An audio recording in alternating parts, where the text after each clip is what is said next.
السيدات والسادة، السلام عليكم.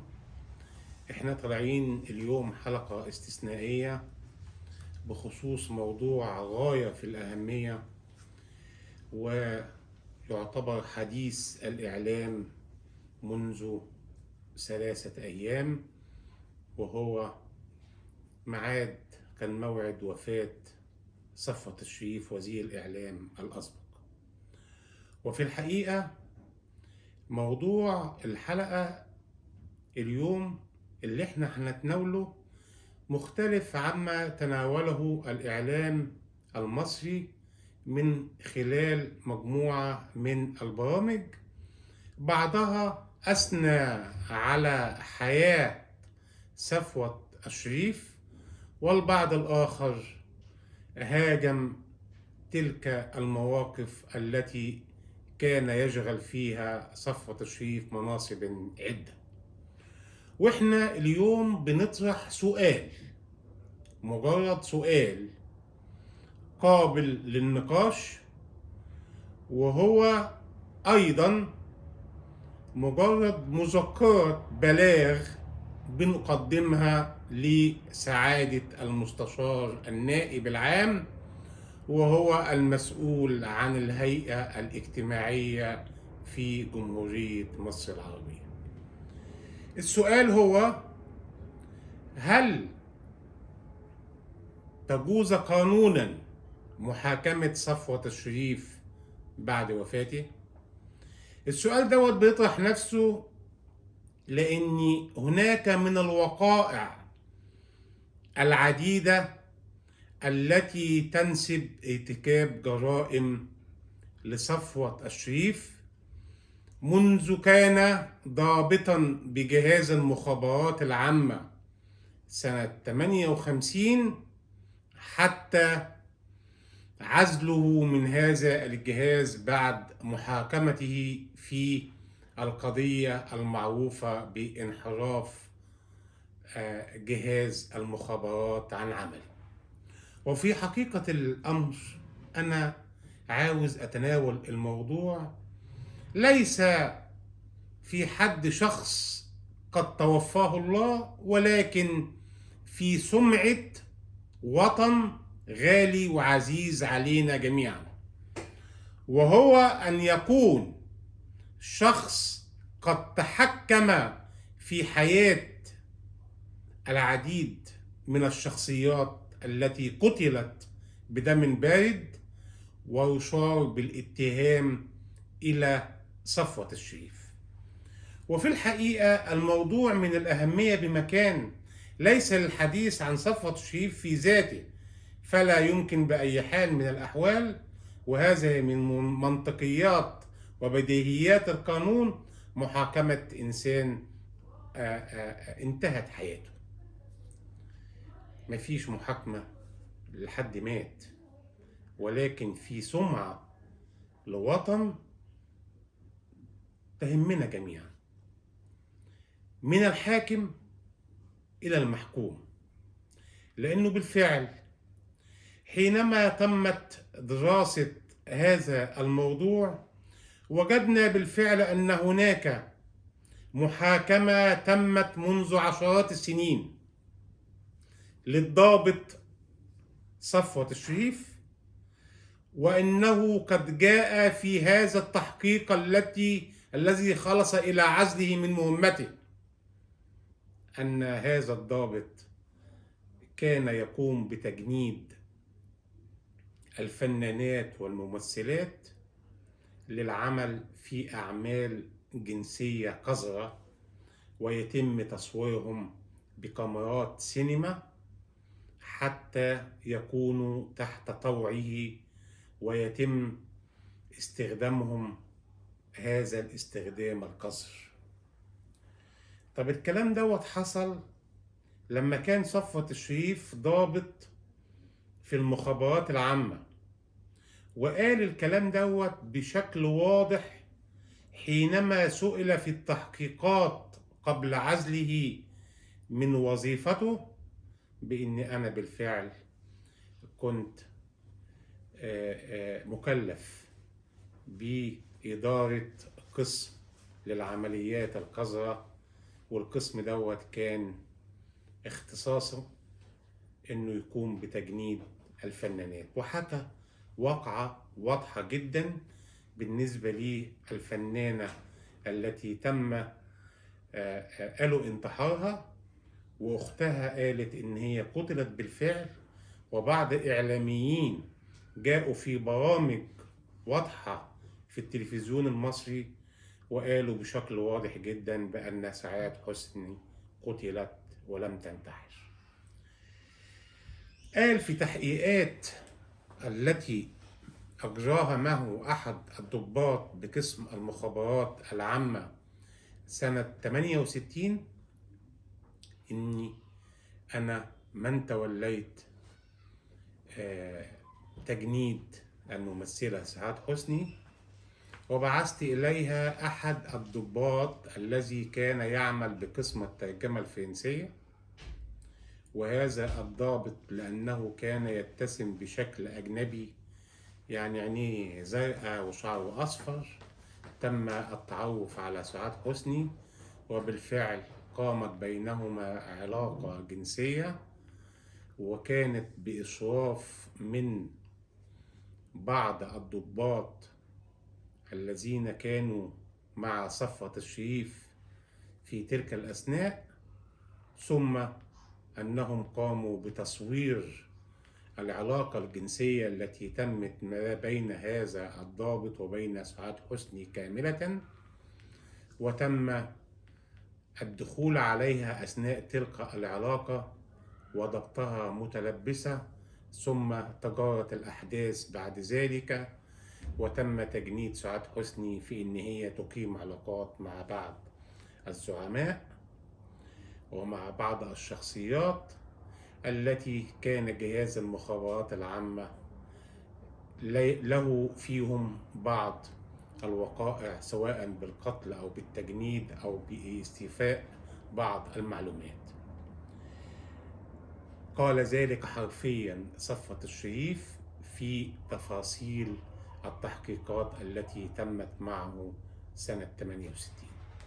الكلام ده كلام لا يمكن بأي حال من الأحوال أن يعدي على المسؤولين الحاليين في مصر بهذا الشكل. وحينما يتم الإشارة إلى صفوة الشريف شخصيا بأنه كانت لديه اليد الطولة في الوصول إلى قتل سعاد حسني، وفي الوصول إلى قتل الموسيقار عمر خورشيد، وفي الوصول إلى قتل بعض الشخصيات الأخرى التي كانت تنتمي إلى جهاز المخابرات العامة، لا يمكن أن تسكت مؤسسة الرئاسة ممثلة في شخص الرئيس عبد الفتاح السيسي على أن يشاع على جهاز نكن له جميعا كل الاحترام وكل التقدير، وهو جهاز المخابرات العامة الذي منوط به في الأساس هو حفظ مصر من أي عقبات أو تدخلات أو افتراءات قد تحيق بها. واحنا موضوعنا اليوم ليس خاص به صفوة الشريف. صفوة الشريف عند ربه ستتم محاكمته عند رحمن رحيم. لا يمكن بأي حال من الأحوال أن يكون عنواننا اليوم هو القصاص من صفوة الشريف، ولكن حينما ارتكبت تلك الجرائم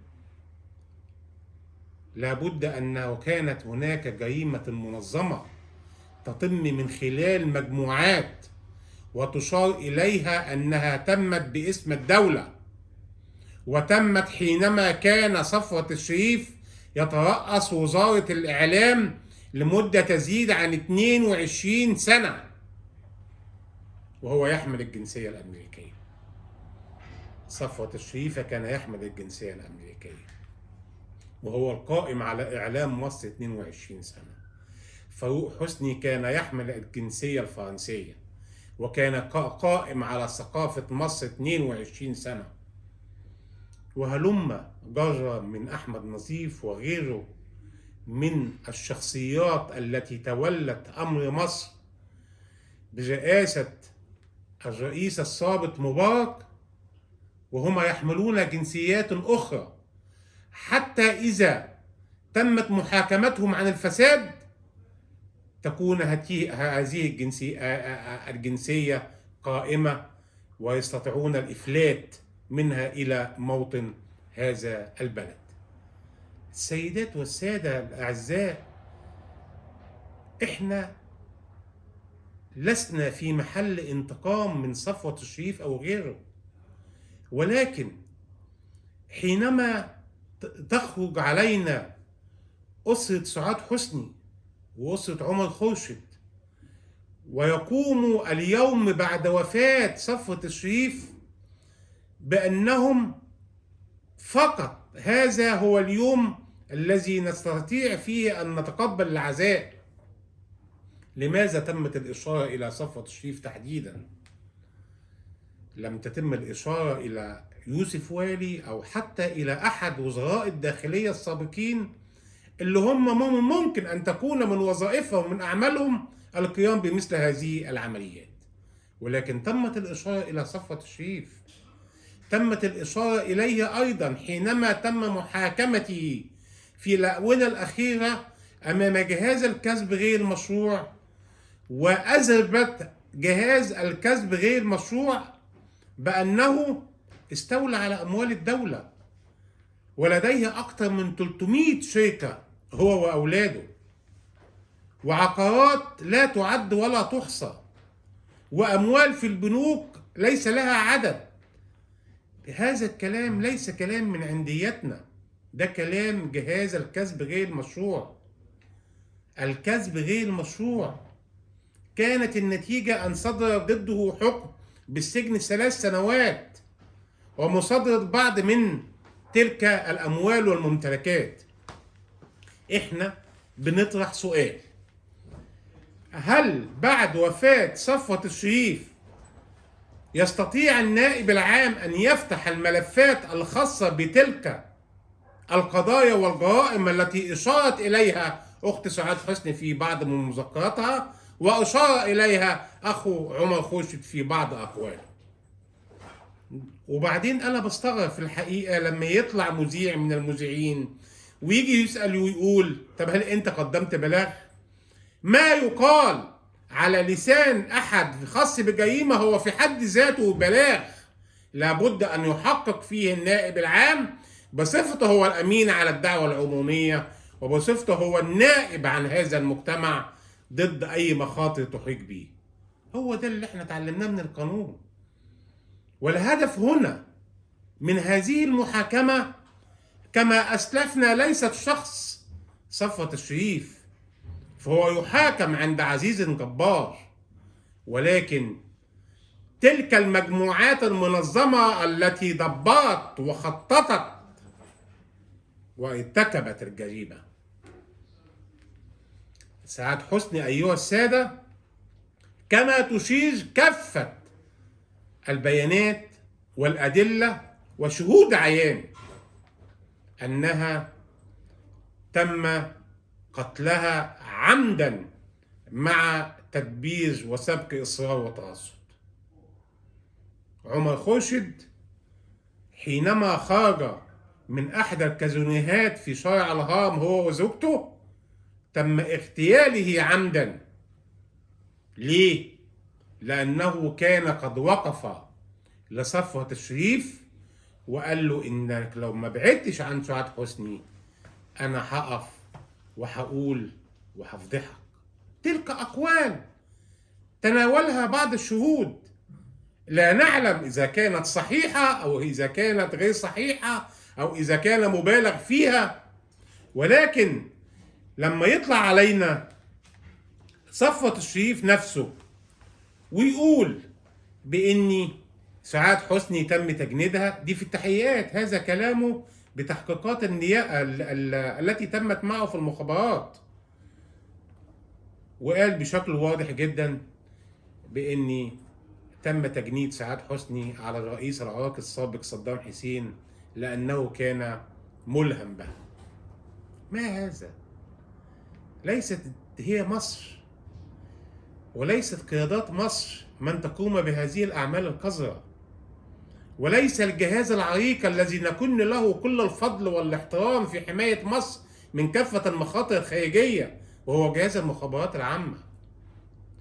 ولكننا بالفعل بصدد ملف لابد أن يفتح، وبكل شفافية يتفضل سعادة المستشار النائب العام بتكليف مجموعة بحث وتحقيق من السادة الأجلاء نواب النائب العام، ويتم التصريح ليهم بالاطلاع على ملف القضية اللي كانت من سنة 68، والاطلاع على كشف على الملف الخاص بالكسب غير مشروع، والاطلاع على تفاصيل قضية سعاد حسني وما تم فيها وما تم حجبه، لأن صفوت الشريف في ذلك الوقت كان هو الآمر الناهي وكان يتحكم في إعلام مصر.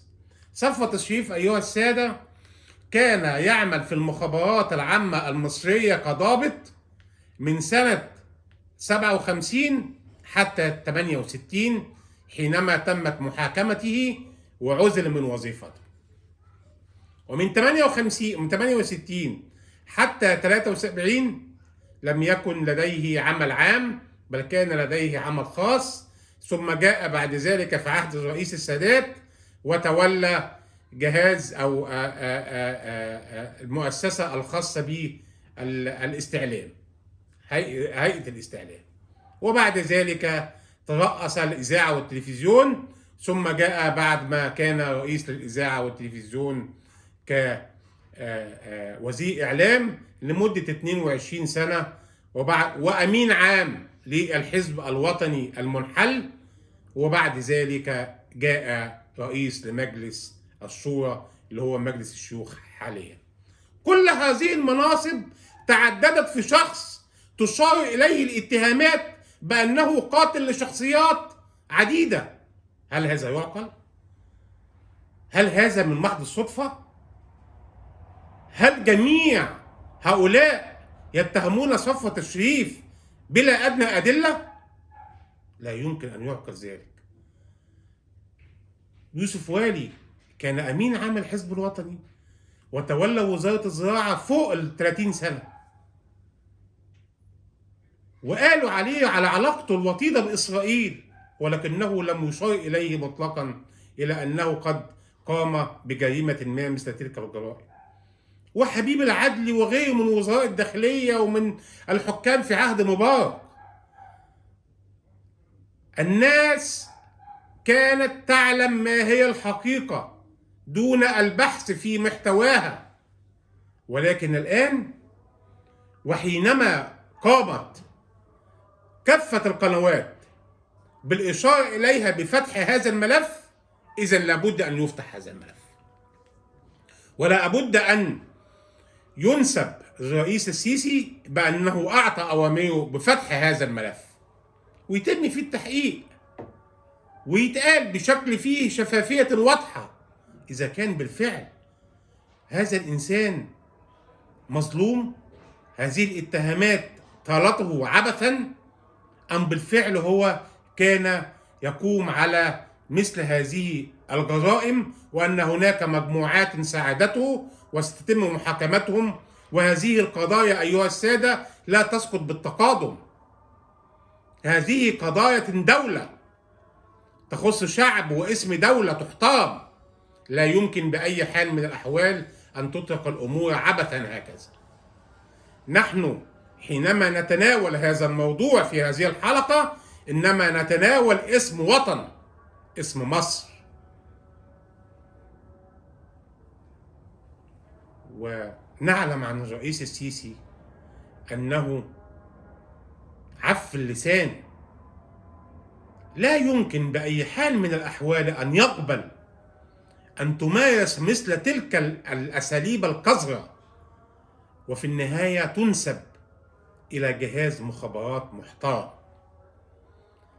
لابد أن تتم التحقيق بكل شفافية حتى يبان للرأي العام بأن مصر لا تصمت على خطأ أبدا مهما كانت العواقب، وأيا كان من قام بهذا الخطأ، فما بالنا بجرائم قتل تصل عقوبتها إلى الإعدام. ده موضوعنا، مش هنطول عليكم زيادة، ولكن الهدف من هذا العمل ليس صفوة الشريف. نحن لا نعرفه ولا يقدم ولا يؤخر، ومثله في عهد مبارك مثل العديد من الوزراء الفاسدين الذين قامت ثورة 25 يناير بسببهم وبسبب ما ارتكبوه من أعمال قضت على الأخضر واليابس في مصر، وهي من دفعت الشباب النقي الواعي إلى الثورة عليهم وعلى نظام فاسد تمثل في نظام الرئيس السابق حسني مبارك. ما زال مطلبنا واضح ونقدمه بكل شفافية لسعادة المستشار النائب العام: افتح ملف صفوة الشريف واطلب من لجنة تحقيق محايدة أن تحقق في كافة هذه الملفات بكل شفافية. شكرا جزيلا والسلام عليكم.